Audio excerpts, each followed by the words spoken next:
Hanapin mo, Merlan. Pero tiga, bago ka magipagkaibigan sa akin. Paano mo ako nakita? Ha? Paano mo nakita yung channel na to? Ay, okra guys, oh. Nakabili ako ng okra. Yung kasama nung ampalaya. Nakapunta ako sa Indian shop. Kaya yan, nakabili ako ng mga ganitong sa Indian shop lang naman ito makikita eh. Tsaka sa Asia, ano ba yan? Sa Turkish. Minsan sa Turkish, nakabili rin ako dati. Kaso lang, ano siya, yung, ano bang tawag niyan?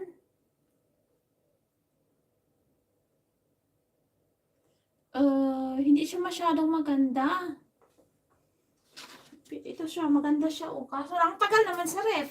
Naku, kailan pa ba ako nagluto ng palaya? Oh. Same day yun sila na binili ko. Kaso lang, tagal-tagal na yata. Parang last week pa yata yun. Saturday yata yun. Ayo. Yun na. Sarap ito. Siguro ano lang siya. No? Ipapan-fry lang siya. Parang ito dati yung si Mike. Mabait ako.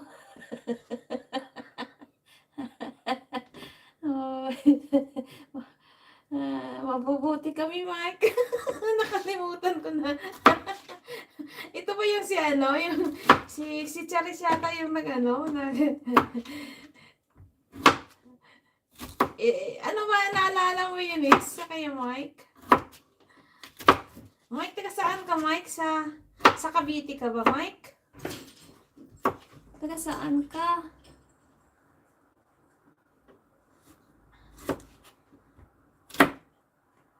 Teka, sandali naman. Nakatalat si Mike magkipagkaibigan. Dito ka na lang magkipagkaibigan sa akin. Malay natin eh. May in love ko pa sa akin ako. May asawa na ako. Bian? Nasa labas.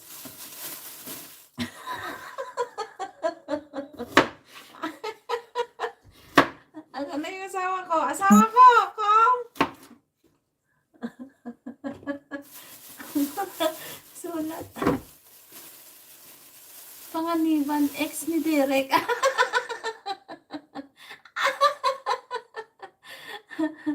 FB. Ano daw sabi ni Mike? FB ad kita, pwede wala ko kaibigan. Nako, bakit ako? Andyan na, makipagkaibigan nga kayo ni, single yan. Ako yung married na. Taken na ako, taken. At saka lola na ako, Mike. Ako po. Sasya ka na lang sa akin. Pag ako ay maibigan mo, ay nako, wala na akong ipin. Nakakahiya naman. Makipag-lips to lips ka sa akin, ako. Wala na.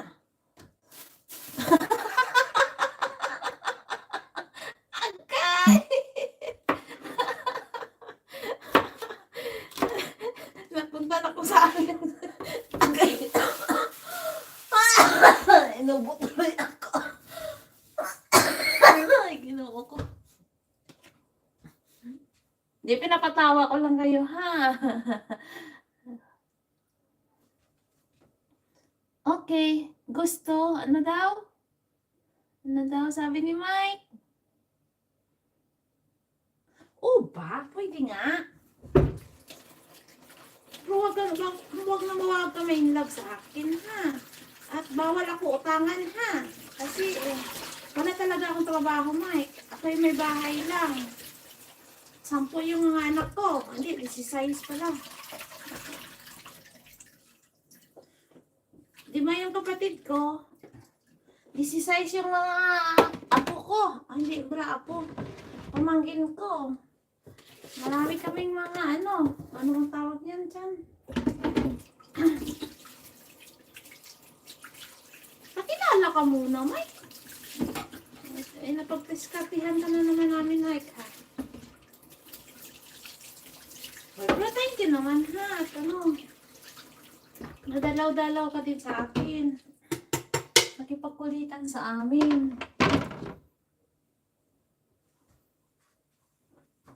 Gusto mo makilala yung